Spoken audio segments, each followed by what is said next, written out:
બરાબર. ઉર્જા છે ને ઉર્ધગમન થઈ જાય. અત્યારે હાલ આપણી ઉર્જા છે ને નાભિચક્રમાં છે, તેમાં ગરબડ થાય છે. અને ઓલા રાવણને તીર કયો માર્યું ભગવાને? બધી ગરબડ અહીંથી જ છે. બરાબર.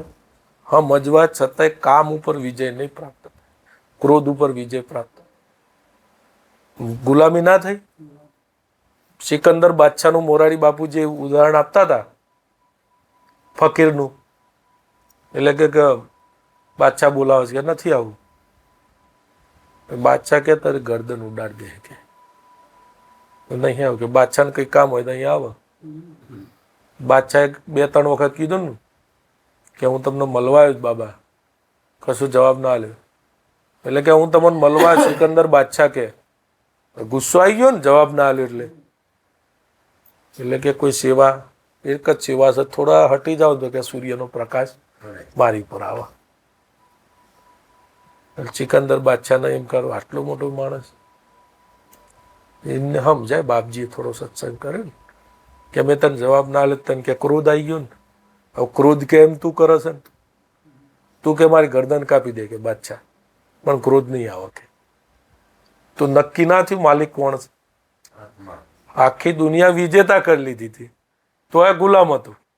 પેલા જોડે કશું જ નહીં, ફકીર જોડે, પણ માલિક હતા ને એ કહી શકે હું આત્મા છું. અને આપણે તો આમ કરીને જટા બાંધીને ક્યાં ઉભો રહેજે કે આ દશા છે આપણી. આપણામાં સહન શક્તિ ધીરજ નામની કોઈ વસ્તુ જ નથી. સુખદેવજી મુનિને કેટલા દાડા બાર ઉભા રાખ્યા હતા જનક રાજાએ? મગજ બગડ્યું એમનું? 1 દાડો, 2 દાડા, 3 દાડા બાર બે રાખ્યા કે તમારે મળવાનું છે કે નહીં મળવાનું? એ મેં ના કીધું તો ખબર ના પડી જાય કે આત્મા છે કે મન છે કે શરીર છે? ખબર ના પડી જાય. એનો મતલબ કે આત્મા છે. વિચાર ઉભા થાય, હારા નંબર આવે તો આમને તેમને વિચારશે. તો સંમતિ હાલો માલિકોએ. એ તો આપણી વાત કરું છું, એમને તો વિચારે ના આવે. સાધકની વાત કરું છું. એટલે તો મન કશું હોય જ નહીં. ક્યાંથી સાક્ષાત્કારની ઘટના ઘટે? આત્મામાં જ હોય ને. જે પરિસ્થિતિ આવે, 3 દાડા કે પેલા મળવાનું કીધું છે કે હજુ આયા નહીં બહાર. 3 દાડા થાય કે 30 દાડા થાય કે 3 વર્ષ થઈ જાય, એમાં તમારે કોઈ લેવા દેવા ખરા? આત્મા જ થઈ ગયા ને. અને માપનો આત્મા હોય તો આ તો એવું કહેવાય ને, માપનો હોય તો 3 દાડામાં તો બગડે પછી આત્મા એ. માપનો હોય તો એમ 60 વર્ષ સુધી સબરીનું મન ના બગડ્યું કે રામ આવશે એમ. તે આત્મા જ થઈ ગયા છે ને. રામ આ એટલે આમ શરીરથી નહીં, પણ હું તો એમ કહું છું રામ આયા જ ને અંદર. 60 વર્ષ સુધી મનને સંમતિ જ ના લે. 60 વર્ષ, 60 વર્ષે મન ધીરજ ગુમાઈ દે. હારું બાબા આટલું વર્ષ થયો તો હું આવે એવો વિચાર ના કર્યો. વિચારને સંમતિ જ ના લઈને જે બરાબર છે કે આવશે તો આવશે જ. વિકલ્પ મુક્ત ભરોસો, વિકલ્પ જ નહીં કોઈ. આયા ને રામ. એમ આપણા જીવનમાં આપણે આટલો સમય લાગવો જ ના જોઈએ. સાક્ષાત્કાર થઈ જ જવું જોઈએ આત્માનો. આ પછી કોઈ ઈચ્છા રહેતી હોય, કોઈ સંસારિક બધું કંઈક તૃષ્ણા રહેતી હોય તો એ તો બહુ નીચી ગતિએ કહેવાય. પણ કોઈ સાધક હોય આ માર્ગે ને કંઈક ગૂંચ પડતી હોય, મારો ઈશ્વરનો મારો મિલાપ કેમ નહીં થતો?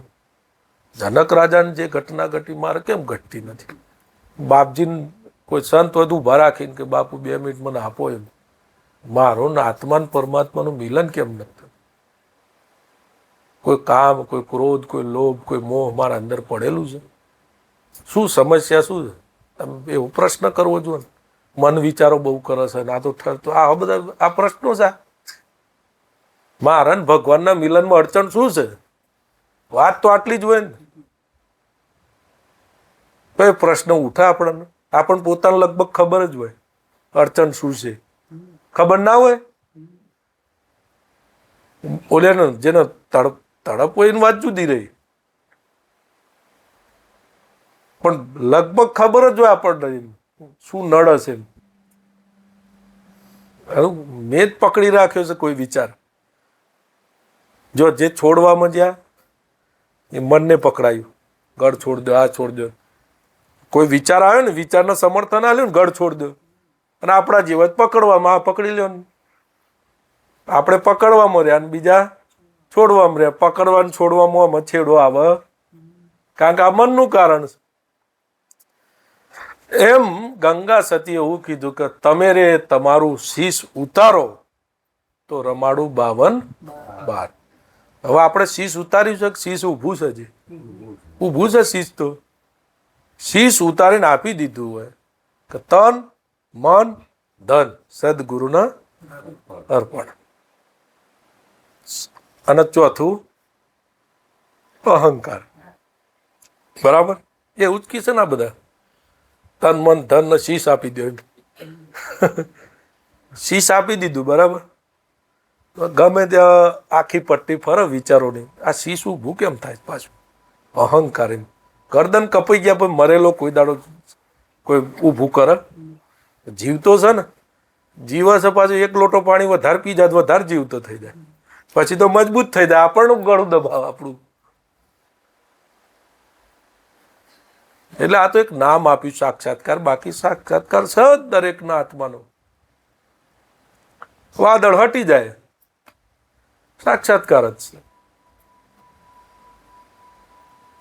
ગુરુના સાનિધ્યમાં રહ્યા પછી આપણને કોઈ પ્રશ્ન રહી જાય, નક્કી આપણે ગુજરાતી ભાષામાં લમણું કહીએ, શાસ્ત્રીય ભાષામાં વિમુખ હતા. પરમાત્માના સન્મુખ જે જીવ હોય તો જીવ મટીને બ્રહ્મ થઈ જાય. તો આ ધ્યાન જ છે. આ ધ્યાન, આ જ ભક્તિ, આ જે કેવું હોય, જ્ઞાન કયો કે કર્મ કયો, જે કયો. આ વિચાર આવે કર્મ નથી થઈ રહ્યું, ઇન્દ્રિયોથી જ કર્મ થાય. આ વિચાર સાથે જોડાવું નહીં, બરાબર, તો નિષ્કામતા નથી. તો નિષ્કામ કર્મ યોગ જોડાય ને ભગવાન સાથે. નિષ્કામ કર્મ યોગ કયો? ગીતાજી આપણને હજી ફિટ થી નથી. આપણે એવું સમજીએ છે કે હું કોકને ખવડાવું પીવડાવું એ જ નિષ્કામ કર્મ એવું સમજો, સેવા થાય.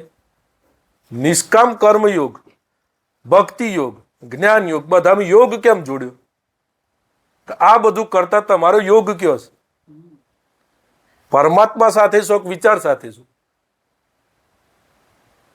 વિચાર કોઈ પણ ચાલતો હોય, બરાબર, તો વિચારના સમર્થન આલીને જે કાર્ય કરો તો તમે યોગ કોનો થયો? તમારા કામના થઈ ને કે અમારું જુઓ છે એમ.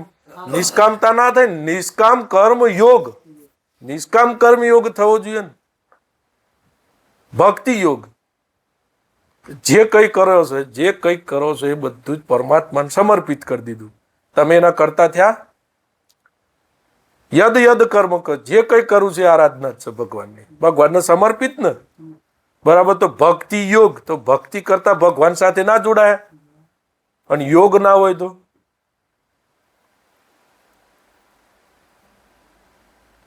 રામકૃષ્ણ પરમહંસ ભક્તિ યોગ મોડો ખબર પડે તો તોતાપુરી મહારાજે સમજાયું આ ભક્તિ યોગ કહેવાય. જ્યાં મનનો યોગ ના થવો જોઈએ, પરમાત્મા સાથે જોડાવો, પછી મોડા ખબર પડી. જ્ઞાન યોગ,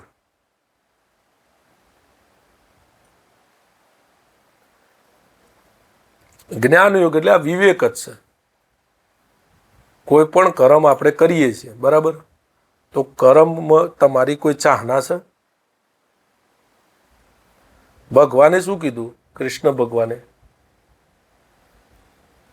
કે ભાઈ કોઈ પણ જાતના ફળની અપેક્ષા રાખ્યા વગર કર્મ કરો તો એ નિષ્કામ કર્મયોગ. હવે તમે અહીં ધ્યાન કરવા બેઠા, બરાબર, અને ઈચ્છા ભગવાન મને મળી જાય એટલે ધ્યાન કરું, તે સકામ ધ્યાન ના થયું. આ નિષ્કામ કર્મયોગ જ થાય. આ ધ્યાનમાં બેહીએ ને એમાં નિષ્કામતા થવી જોઈએ. આમ કહીને કામ ગમે તે થાય મારે ભગવાન મેળવવા જ છે, એના માટે ધ્યાન કરવું પડે તો ધ્યાને કરીએ, તો એક સકામતા તો થઈ ને. નિષ્કામ ક્યાં થયો? કર્મયોગ. કર્મ તો થયું ને, ધ્યાન કરવું એ કર્મ ના થયું? હું માળા કરું છું, બરાબર? ભક્તિ માર્ગી હોય તો માળા કરતા હોય ભગવાનની, તો કેમ માળા કરો છો? કે મારે ભગવાન મેળવવા માળા કરું છું. તે આશા ના થઈ? માળા ફેરવવા એ તમારી કામના ના થઈ? આનાથી કેમ ફેરવો? ભગવાન મેળવવા ફેરવો છો? એક નિષ્કામ કર્મયોગ્ય થાય ને, માળા ફેરવવું કર્મ થયું. પણ આ ભગવાન મેળવવા નથી કરતો ભાઈ, ભગવાનનો પ્રેમ છે એટલે કરું છું. તો નિષ્કામતા ના થઈ? ભગવાન તો મળેલો જ છે. તો નિષ્કામ ભક્તિ યોગ ના થયો? સમન્વય જ થાય છે ને બધાનો. કઈ જગ્યાએ એવી જગ્યા ભગવાનનો યોગ ના થાય? આપણને ફિટ ના થતો એ વાત જુદી રહી. આપણને ફિટ થવું જોઈએ ને.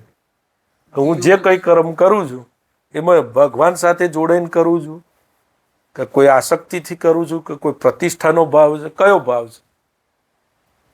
ઘણા નહીં કહેતા કે ભાઈ આખા ગામનો જમણવાર મારો, પણ એનો ભાવ કયો હોય અંદર?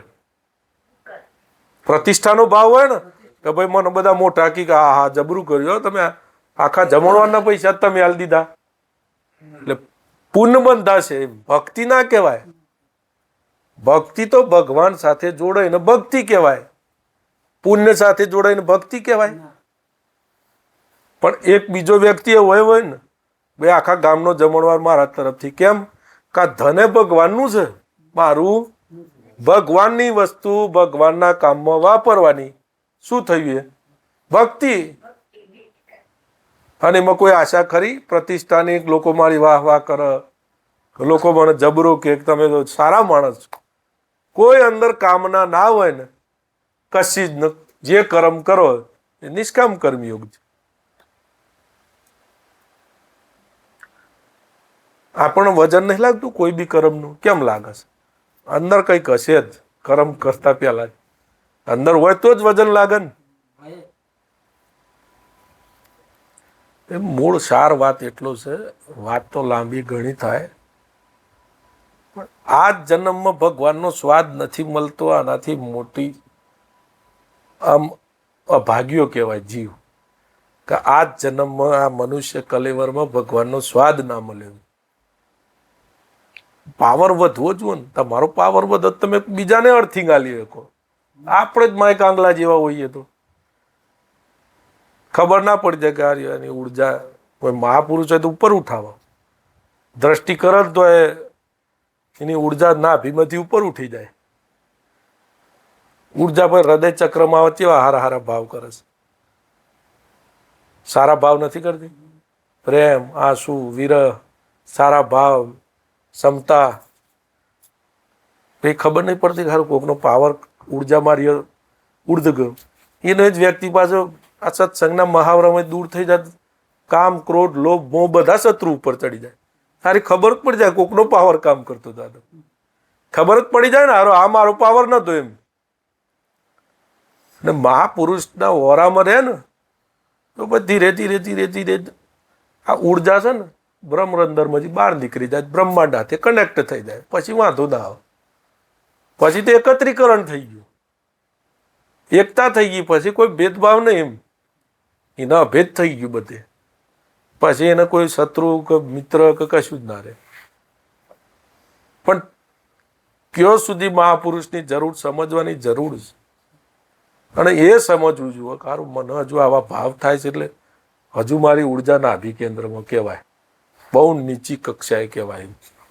તો એ જીવ છે ને, નીચેથી ઉર્જા બધી જતી હોય ને, એ જીવ આવી યોનિઓમાં જતી હોય, ભોગ યોનિઓ, જો એની સંતુષ્ટિ થાય અને સારા ભાવ થતા હોય, પ્રેમના ભાવ થતા, એને એવી જગ્યાએ અવતાર મળે કે જ્યાં વાતાવરણ ભક્તિવાળું હોય, અનુકૂળતા મળે. ઘરનું વાતાવરણ એવું હોય, ઘરમાં એ બધા ભક્તિવાળા હોય અને વાતાવરણ સારું મળે, માહોલ મળી રહે. કારણ કે એનું પ્રકૃતિમાં એનું એવું બેલેન્સ હતું. પ્રકૃતિ એના બેલેન્સમાં સેટ ના કરી શકે બીજે. ઘણા માણસો નહીં આમ હૃદયથી જ જીવતા હોય છે. કારણ શું? એમ ને પૂર્વ જન્મનો યોગ હોય. ગમે તે કરો તો એ એટલે જ આવી જાય. એનું જીવન જ એ હોય.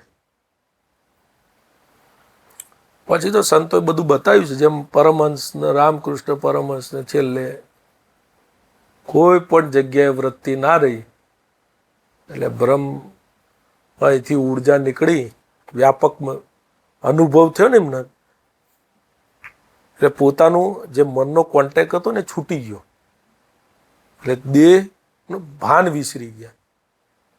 પછી તોતાપુરી મહારાજે એમને બતાવ્યું, આખી વિદ્યા બતાવી, સસંકલ્પ તમારે આમાં ઉતરવું તો 2 કલાક કે 5 કલાક સંકલ્પ કરીને જવું, જેથી કરીને આ શરીર ટકાઈ શકશો. જે તો સંકલ્પ કર્યા વગર જાય તો પૂરું થઈ જાય શરીર. કેટલું અંદરથી નીકળી ગયું છે, મન વિસરાય, શરીરનું પાન ભૂલી જતા હોય. આપણે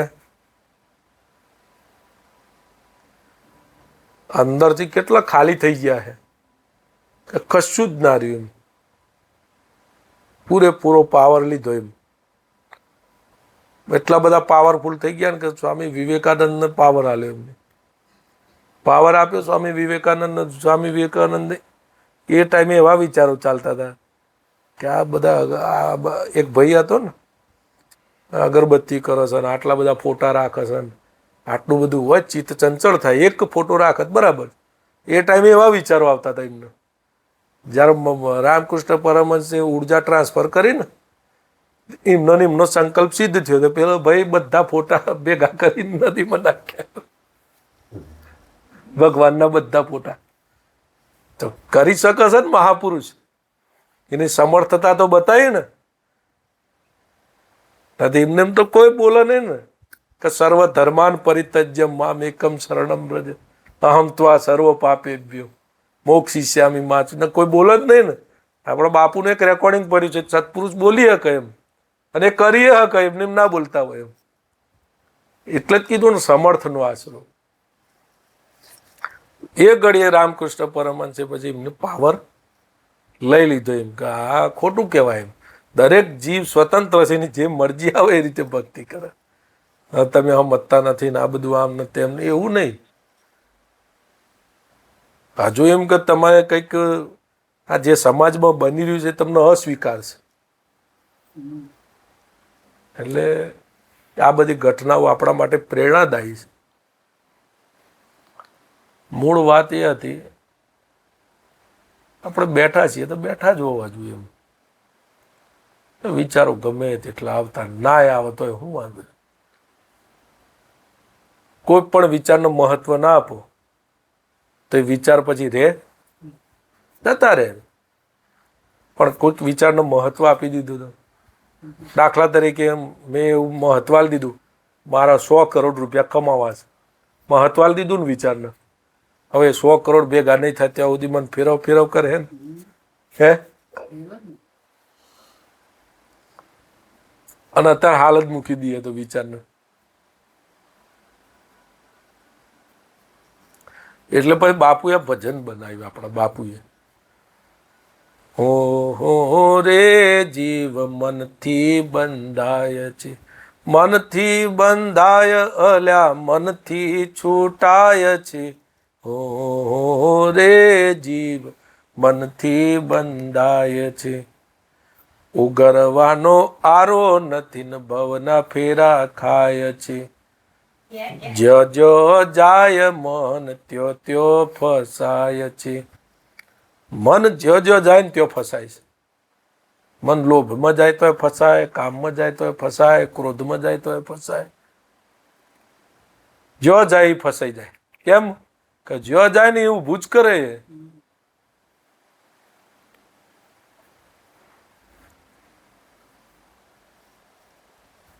આ વાત એવી છે ને, માણસના નશો ચડાઈ દે. આ જન્મમાં ભગવાનનો સ્વાદ મળી જાય. ના મળે તો પેલા બાપજી કે રામ બાદશાહ કે હું મારું સર કટાઈ દઉં, એવું કહેતા હતા. પણ બાપુ રાત જન્મમાં કે ના કેમ થાય કે બાપુ તો એમ કહેતા એટલે બેસી જાકી પેલી રૂમમાં જે જુએ બધું આલું, પણ કીનો રસ છે કે નહીં બે, એનો બીજું કંઈક રસ છે, બેસી જ જાકે તમે કોઈ. અને એવું આપણા બાપુ બોલતા હતા કે તમારો ખરેખર ભગવાન જુએ છે, એવું બોલતા હતા કે ખરેખર જુએ છે કરો ને એમ. કારણ કે જે જેને જરૂર હતી એને મળી જ ગયા છે ભગવાન કે. આપણે હજુ કદાચ કંઈક હશે કે બીજું જેને જરૂર હતી એને મળી ના જાય. મીરાબાઈ ભગવાનની જરૂર હતી મળી ગયા, આત્માની જરૂર હતી આત્મજ્ઞાન થયું, બુદ્ધ ભગવાન સત્યની ખોજમાં મળી જ ગયા.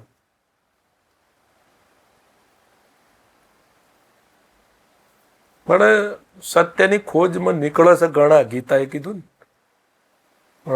કરોડોમાંથી લાખોમાંથી હજારોમાંથી કોઈ એક આ પરમ તત્વને પામે છે. એટલે એક વાત અધૂરી રહી છે કે આપણે 3 ગુણમાં ના જીવવું હોય તો જીવી શકાય. શરૂઆતમાં યાદ આવ્યું, આ વિચાર રજો ગુણી આવે, તમો ગુણી આવે, સત્વ ગુણી આવે. તમારે સંમત જ ના થો તમે ગુણાતીત ના રહ્યા આખો દિવસ, તમે ગુણાતીત રહ્યા એમ કરમ નહીં તો તમે ગુણાતીત ના રહ્યા.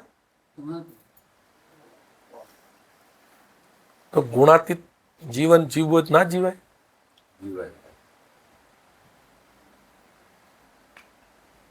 એવું તો સંતો લોક તો માર્યું નથી કે અમે જીવી શકીએ તમે ના જીવી શકો. ગુણાતીત જીવાય એવું જ છે.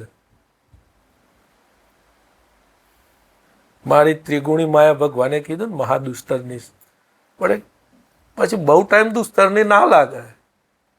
આપણને અંદર કંઈક હવાદ હોય ને ટેસ્ટ તો જ દુસ્તરની લાગે, પણ પેલો સ્વાદ આવે તો પછી આમાં કશું ભલીવાર નહીં યાર. મને આમ કોઈ એક વિચાર આથી સંમત થઈ જાય તો પીડા થઈ જાય. ઓહો હું ભગવાનને વિસરી ગયો આ વિચારમાં. પીડા થાય ને પછી તો, કારણ કે સ્વાદ એવો છે ને પીડા થાય અંદર યાર. એમ એટલા બધા ગોપીઓ કૃષ્ણમાં ડૂબી ગઈ હતી ને, એવું કહેવાય છે કે ગેંદ ઉછાળ્યો ને, એ ગેંદ આવ્યો ને પેલે આંખના આગળ આમ પલક જપ, આમ આંખના આગળ પેલો દડો આવે ને પલકારો તો થાય ને, એટલો ટાઈમ કે ભગવાનને કે ચૂકી ગયા ને અમે જોતા, તો એ કેમ જન્મ જત્ર્યા હોય એવું લાગ્યું. વિચાર કરો, એવી વસ્તુ છે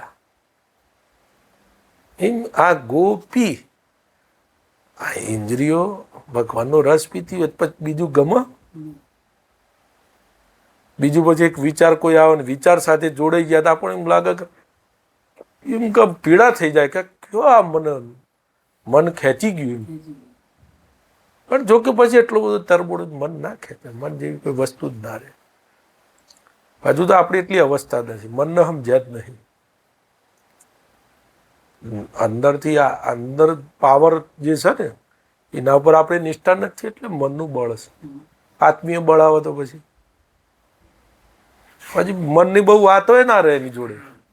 મન આમ કે તેમ કે ફલાણું કે, કારણ કે મનનો બહુ સ્વબત ના કરતા હોય ને, મનની બહુ ચર્ચા ના કરે. આ વાત એ જ છે, યહી તો કસૂર હે હમારા, ક્યાં કસૂર હે, યહી તો કસૂર હે. વાત આ જ છે. જે ઉભો થાય છે ને જે અહંકાર, એને તમે જાણી લો, સમજી લો. બ્રહ્મ વિદ્યા છે. બ્રહ્મને જાણીને આ વિદ્યાનો ઉપયોગ થાય. પછી વાત એ હતી કે મનનો મહાપુરુષ ઉપયોગ કરે છે, એ વાત અધૂરી. એની જરૂર હોય. અમારે આ સોમવારે કથા કરવી છે, તે પોતે વિચાર ઉભો કર્યો ને, વિચારનો ઉપયોગ કરીને પછી છોડી દે ને, એ કરી શકશે ને. અને આપણા જેવા હોય તો આ કરવી છે મારું, મારા પાસે સેટિંગ નહીં. જો આપણી દશા, એક કામ કરું પેલું છે ને ગોઠવણ થઈ જાય ને પછી હું ગોઠવી દઉં. મન આપણને જો સપનામાં લઈ ગયું પાછું, અને મોરારી બાપુ કી મનોરથ કરું મારું કામ છે, પૂરો થાય બરાબર, ના થાય તો પરમાત્માનું કેટલી વારમાં પૂરો થાય? 13 સેકન્ડમાં. કેટલી વારમાં? 13 સેકન્ડમાં. આપણે 12 થાય એવું કરાય ને. આપણે 13 દાડા થાય એવો વિચાર નહીં કરો, સારો વિચાર કરવાનો. મોરારી બાપુ કરતા સારું થવું જોઈએ એવો વિચાર કરો કે 12 સેકન્ડમાં કામ થાય. એવો નબળો વિચાર ઉગા કરવાનો.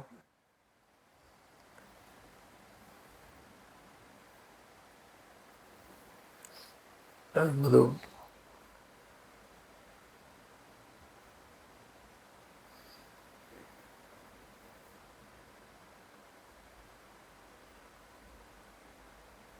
પેલા રામદાસ, સમર્થ રામદાસના શિષ્યને નતું સવારે પેલા કોઈકને શ્રાપ આવે કે સૂર્ય ઉદય થાય ને કે પછી તમે મરી જશે. કોઈને શ્રાપ આવે તો બાપજીને પગ દબાવતા હતા, સારું કે મારી સેવા તૂટી જવાની બાપજી, મને આવો શ્રાપ છે. એમ કે તો ઉદય થાય તો આણંદ, કે ઉદય થાય તો આણંદ. વિચારો કેવા કરો છો? તો મહાપુરુષના વિચારો કેવા આવે છે કે તો ઉદય થાય તો મરીએ ને, કે સૂર્યનો ઉદય ના થવા દીધો.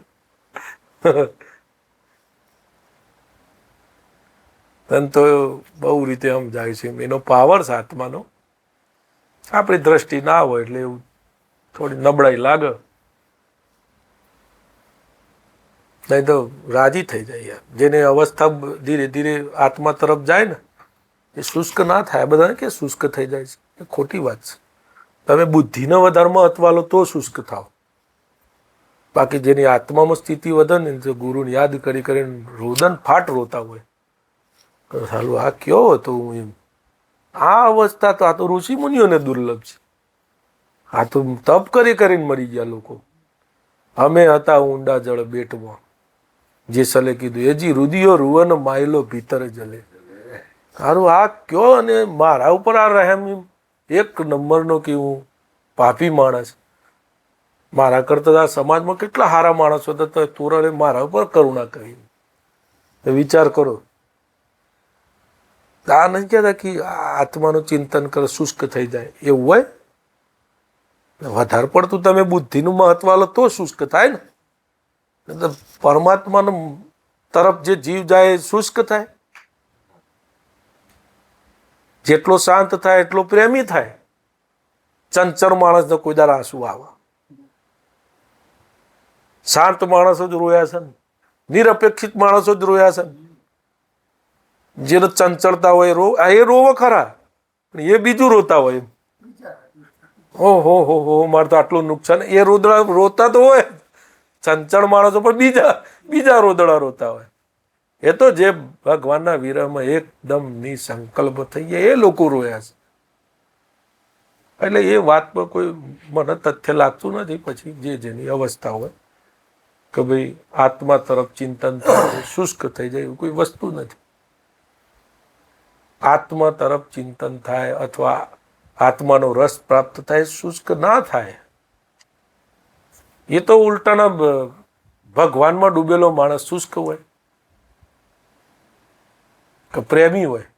આત્માના આત્મા જોતો હોય શુષ્ક થાય કે પ્રેમ થાય? પ્રેમ થાય. પણ દરેકના હાવભાવ, રજૂઆત, પ્રગટીકરણ જુદું હોય દરેકનું. એ ફરક પડે. સદગુરુ ભગવાન કી જય.